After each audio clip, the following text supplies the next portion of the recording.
राजस्थान में 25 नवंबर के दिन मतदान किए गए और 3 दिसंबर को नतीजे सामने आए। देखा गया कि भारतीय जनता पार्टी ने इस राज्य में प्रचंड जीत हासिल की, न सिर्फ राजस्थान बल्कि मध्य प्रदेश और छत्तीसगढ़ में भी। लेकिन अब तक देखा जा रहा है कि बीजेपी ने यहां पर मुख्यमंत्री का ऐलान नहीं किया है। बड़ी वजह यहां पर बन चुकी है पूर्व मुख्यमंत्री, राजस्थान की महारानी कही जाने वाली, जो अपनी मनमर्जी पर सरकार चलाती हुई नजर आई है, बीजेपी की कद्दावर महिला नेत्री वसुंधरा राजे। वसुंधरा राजे की तरफ से कई बड़ी बड़ी मांगे की जा रही हैं और ऐसे में अब यहां पर यही देखने वाली बात है कि आखिरकार बीजेपी हाईकमान का इस पर क्या कुछ अहम फैसला होगा। नमस्कार, मैं प्रांशी राठौर और आप देख रहे हैं नेक्स्ट 9 न्यूज। आज हमारी स्पेशल प्रोग्राम सियासी सच में इसी राजनीतिक मुद्दे पर चर्चा करेंगे कि आखिरकार राजस्थान का अगला मुख्यमंत्री कौन बनेगा, क्योंकि अब वसुंधरा राजे सिंधिया ने बाजी को ही पलट दिया है। क्योंकि इस रेस में देखा गया कि ना सिर्फ वसुंधरा राजे सिंधिया बल्कि केंद्रीय मंत्री गजेंद्र सिंह शेखावत से लेकर किरोड़ी लाल मीणा, वहीं दूसरी ही तरफ देखा गया है कि अश्वनी वैष्णव के अलावा यहां पर बाबा बालकनाथ का नाम चर्चा में रहा है और साथ ही साथ महारानी दिया कुमारी का भी। और ऐसे में वसुंधरा राजे सिंधिया ने बड़ी बाजी यहां पर पलट दी है, क्योंकि वसुंधरा राजे सिंधिया की तरफ से अब मांग की गई है कि उन्हें 1 साल का मुख्यमंत्री बना दिया जाए और इसके बाद वह इस पद को खुद ही छोड़ देंगी। क्या वाकई में पार्टी हाईकमान इस पर राजी हो जाएगा? क्योंकि आपको जानकारी दे दें कि बीजेपी के राष्ट्रीय अध्यक्ष जेपी नड्डा से वह फोन पर चर्चा भी कर चुकी हैं बीती रात और यहां पर देखा गया कि उन्हें यहां पर ऑफर किया गया स्पीकर। जी हां, यहां पर स्पीकर का पद उन्हें ऑफर किया गया है कि विधानसभा अध्यक्ष का पद वह बखूबी संभाल सकती हैं। ऐसे में वसुंधरा राजे सिंधिया ने इस पद के लिए भी साफ तौर से इनकार कर दिया है। लेकिन अब यहां पर बीजेपी हाईकमान का आखिरी अहम फैसला क्या होगा वसुंधरा राजे सिंधिया पर? सवाल यहां पर हम लेना चाहेंगे अमन जी से कि आखिरकार वह इस पर क्या कुछ कहना चाहेंगे। वसुंधरा राजे सिंधिया ने मांग ये की है कि 1 साल तक वह मुख्यमंत्री बनना चाहती हैं। कांग्रेस में हमने देखा कि 2.5 साल का कार्यकाल सौंपा जा रहा था गहलोत और पायलट को, लेकिन हमें ऐसा होता हुआ दिखाई नहीं दिया और देखा गया कि किस तरह से पायलट को यहां पर सिर्फ पार्टी हाईकमान की तरफ से धोखा ही मिला। क्या वसुंधरा राजे सिंधिया को अगर 1 साल का कार्यकाल मिल जाता है तो क्या 1 साल के बाद खुद वह इस पद को छोड़ देंगी वाकई में? देखिए, अभी तो सिर्फ़ कयासों में सब कुछ लग रहा है और सुनने को मिल रहा है, क्योंकि 1 साल तक सीएम रहना चाहते हैं, उसके बाद वो नहीं रहना चाहती। अपने आप में ये कोई तर्कसंगत बात नज़र नहीं आती, क्योंकि जिस तरह के तेवर वसुंधरा राजे के हैं, उससे साफ लगता है कि वो 1 साल के लिए नहीं बल्कि पूर्ण 5 साल के लिए सीएम बनना चाहती हैं और लगातार इसीलिए दबाव बना रही हैं और इसीलिए जो तमाम सारे विधायक हैं, वो उनसे मिलने का सिलसिला जारी है और जो आला कमान है, खासकर नड्डा हैं, जो अध्यक्ष है बीजेपी की, वो भी इसी बात से खफा हैं कि भई आप इस तरह खुलेआम विधायकों से क्यों मिल रही हैं? एक ऐसा माहौल बना रही है जिससे लग रहा है कि बीजेपी में 2 धड़े अलग-अलग बँट गए हैं। तो ये एक नेगेटिव जो मैसेज है वो लोगों के बीच में जा रहा है और अगर ये चीज़ लड़ाई लंबी खींचती है तो हम ये कह सकते हैं कि 2024 का जो लोकसभा चुनाव है उसमें भी बीजेपी को एक नुकसान उठाना पड़ सकता है, क्योंकि यहाँ पर कांग्रेस पार्टी कहती हुई नज़र आएगी कि भई आप एक मुख्यमंत्री का चुनाव जो इतने दिन में नहीं कर पा रहे हैं तो आप राज्य क्या चला पाएँगे? जो इससे पहले बीजेपी कहती रही है। कई बार देखा गया है कि 2-4 दिन अगर वो डिले हो जाए तो वहाँ पर बीजेपी लगातार ये बात कहती थी कि भई आप जब इस तरह की चीज़ों को नहीं कर पा रहे हैं तो आप राज्य या जो देश है वो कैसे चलाएँगे? यही अब बात कहने की बीजेपी के ऊपर भी आयद होती है कि अब तक उनका कोई भी सीएम फेस निकल कर सामने नहीं आया है। चाहे दिया कुमारी की बात करें, बाबा बालकनाथ की बात करें, अश्विनी वैष्णव की बात करें या वसुंधरा राजे की बात करें, सब कयासों में हैं और अभी भी किसी एक के नाम पे मोहर नहीं लगी है। ऐसे में जो राजे हैं उनको पता है कि बीजेपी के पास कोई और दूसरा ऑप्शन है नहीं, क्योंकि वो अपनी ताकत दिखा रहे हैं कि मेरे पास जो है 50-60 के आसपास विधायक हैं। अगर आपने किसी और का नाम लिया तो मैं ये पार्टी को तोड़ दूंगी और इससे बीजेपी के हाथ कुछ भी नहीं लगेगा। वाकई में देखा जाए तो वसुंधरा राजे सिंधिया के यहाँ पर जिस तरीके से कड़े तेवर देखने को मिल रहे हैं, इसके बाद से यहाँ पर यही देखने को मिल रहा है कि कहीं ना कहीं यहाँ पर पार्टी हाईकमान की मुश्किलें और भी ज्यादा बढ़ती हुई नजर आ सकती हैं। अगला सवाल यहाँ पर अक्षय से लेना चाहेंगे कि आखिरकार वह इसे किस तरीके से देख रहे हैं। दावे तो ये तक किए गए हैं कि 11 दिसंबर के दिन ऐलान कर सकती है भारतीय जनता पार्टी राजस्थान के नए मुख्यमंत्री का। क्या वाकई में यहाँ पर वसुंधरा राजे सिंधिया की वजह से 11 दिसंबर के दिन ये ऐलान हो पाएगा या फिर नहीं?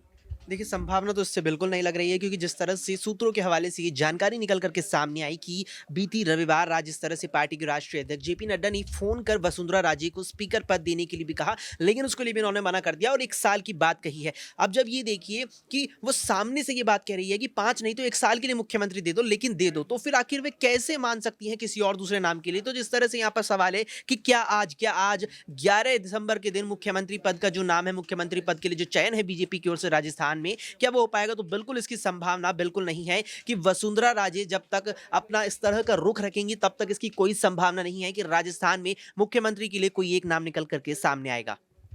वाकई में देखा जाए तो अब यहाँ पर यही देखने वाली बात होगी कि आखिरकार वो मुख्यमंत्री का नाम निकल कर सामने आ पाएगा या फिर नहीं। अगला सवाल यहाँ पर अबरार से लेना चाहेंगे कि वह आखिरकार इस पर क्या कुछ कहना चाहेंगे। वसुंधरा राजे सिंधिया मुख्यमंत्री के पद पर वाकई में देखी जाएंगी या फिर वाकई में यहाँ पर बीजेपी जब जब देरी करती है तब तब वाकई में यहाँ पर नए चेहरे को आगे करती है। क्या बाबा बालकनाथ के नाम पर ही मोहर लगती हुई नजर आएगी?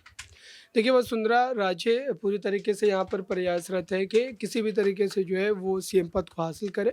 लेकिन भारतीय जनता पार्टी अगर वहाँ पर चेहरे के रूप में कोई बदलाव लाना चाहेगी तो वो तो होकर रहेगा, क्योंकि वसुंधरा राजे भी पार्टी के खिलाफ जाने के बारे में नहीं सोचेंगी। लेकिन मुझे लगता है कि वसुंधरा राजे का दिल्ली दौरा ये कई मायनों में अहम है, क्योंकि दिल्ली पहुंचकर उन्होंने जिस ढंग से जो है हाईकमान से मुलाकात की है कई नेताओं से, क्योंकि सारी चीज़ें कैमरे के सामने नहीं आती है। और दिल्ली आने का साफ तौर पर उनका मतलब यही है कि वो पार्टी के उन तमाम बड़े चेहरों से मिलकर कहीं ना कहीं अपने पक्ष में जो है इस पद को हासिल करने के लिए दबाव डाल रही थी। और दूसरी तरफ देखा जाए तो जो बाबा बालकनाथ का वो ट्वीट आना, ये भी इसी बात की ओर इशारा करता है, क्योंकि चुनाव के नतीजों के बाद लगातार उनके नाम की चर्चा चल रही थी, मीडिया चैनलों में दिखाया जा रहा था, लेकिन उन्होंने इस पूरे मामले पर कुछ भी नहीं कहा। और फिर अचानक से 2 दिन पहले उनका एक ट्वीट आता है और वो अपने आप को इस रेस से बाहर बताते हैं और ये कहते हैं कि वो प्रधानमंत्री के मार्गदर्शन में और ज़्यादा राजनीति की बारीकियों को सीखना चाहते हैं या फिर अभी और ज़्यादा अनुभव हासिल करना चाहते हैं। तो मुझे लगता है कि ये भी एक राजनीतिक दबाव के तौर पर ही देखा जाएगा इस बयान को भी, क्योंकि जो चेहरा कुछ नहीं बोल रहा था अचानक से ट्वीट कर अपने आप को रेस से बाहर बता रहा है। मुझे लगता है कि ये सब वसुंधरा राजे के दबाव की वजह से ही हो रहा है।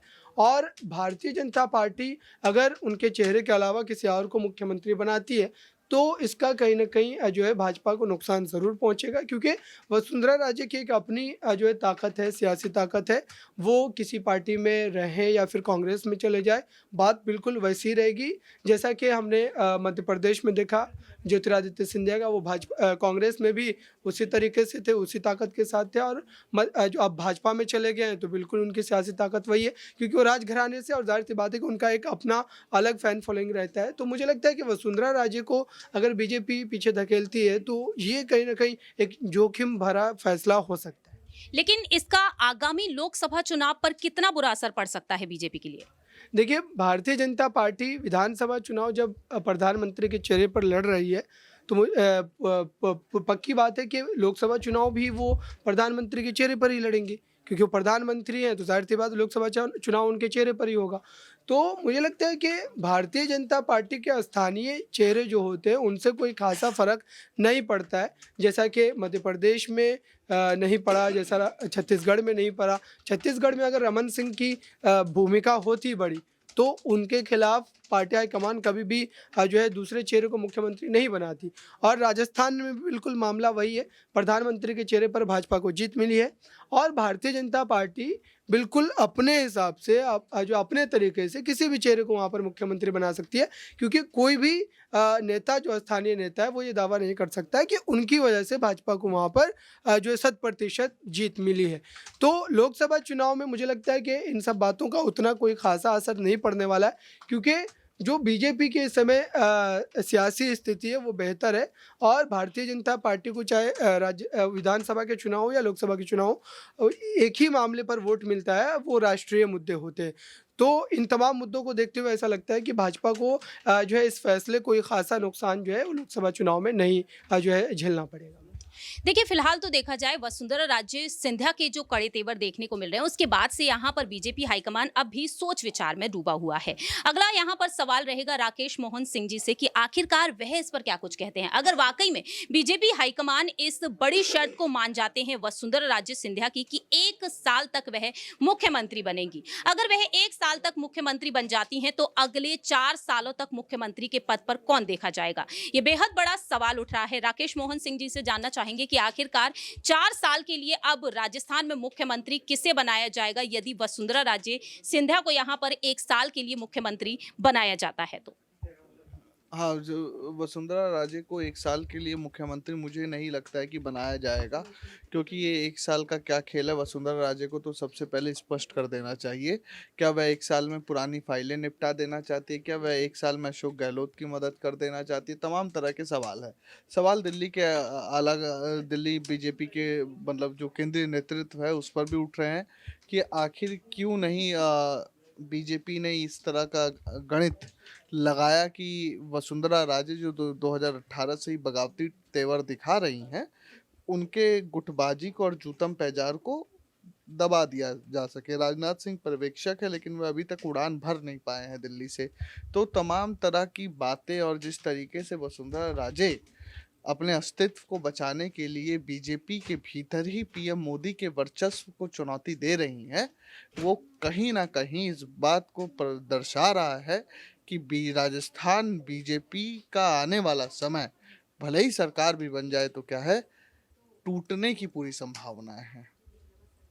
वाकई में देखा जाए तो कहीं ना कहीं यहाँ पर एक बड़ा संकेत यही मिल रहा है कि कांग्रेस खेमे में जिस तरह से हमने देखा है कि अशोक गहलोत और सचिन पायलट के बीच के जो मतभेद रहे वो इस तरह से बढ़ गए कि आज कांग्रेस ने हार का सामना किया है और अब यहाँ पर मुख्यमंत्री पद को लेकर बीजेपी खेमे में भी रार बढ़ती हुई नजर आ रही है। हालांकि बीजेपी हाईकमान तमाम कोशिशें कर रहे हैं कि कैसे भी करके इस मतभेद को खत्म किया जाए, यहाँ पर मतभेद ना हो। लेकिन वसुंधरा राजे सिंधिया जो साल 2008 में भी बगावती तेवर कहीं ना कहीं दिखाती हुई नजर आई। एक वक्त राजनाथ सिंह का उन्होंने फोन तक रिसीव नहीं किया था, लेकिन बाद में ये देखने को मिला कि वसुंधरा राजे सिंधिया ने एक वक्त ये तक कह दिया था कि वह पार्टी तक छोड़ देंगी। अब यही देखना होगा कि वसुंधरा राजे सिंधिया का आने वाले समय में क्या कुछ अहम फैसला होगा, क्योंकि देखा जाए यहाँ पर अंदरूनी सूत्रों के मुताबिक दावे किए जा रहे हैं। हालांकि इस बात की अभी आधिकारिक पुष्टि नहीं हुई है कि वाकई में उन्होंने 1 साल के लिए मुख्यमंत्री पद मांगा है या फिर नहीं। देखते हैं कि बीजेपी हाईकमान इस पर क्या कुछ अहम फैसला सुनाते हैं, क्योंकि राजनाथ सिंह जब राजस्थान पहुंचेंगे, जब विधायक दल की बैठक लेंगे और विधायकों की सहमति जिस नेता की तरफ बनेगी उसे मुख्यमंत्री बनाया जाएगा। तो देखेंगे कि 115 सीटों पर राजस्थान में बीजेपी ने जीत तो हासिल कर ली, लेकिन अब यहां पर मुख्यमंत्री वह किसे बनाएगी और कैसे यहां पर सत्ता में वह बरकरार रहेगी। फिलहाल इस खास रिपोर्ट में इतना ही, लेकिन आपकी क्या कुछ राय प्रतिक्रिया है? आखिरकार राजस्थान का अगला मुख्यमंत्री किसे होना चाहिए? कमेंट सेक्शन में आप बता सकते हैं। फिलहाल के लिए हम चलते हैं, बाकी की तमाम अपडेट्स के लिए आप देखते रहिए नेक्स्ट 9 न्यूज।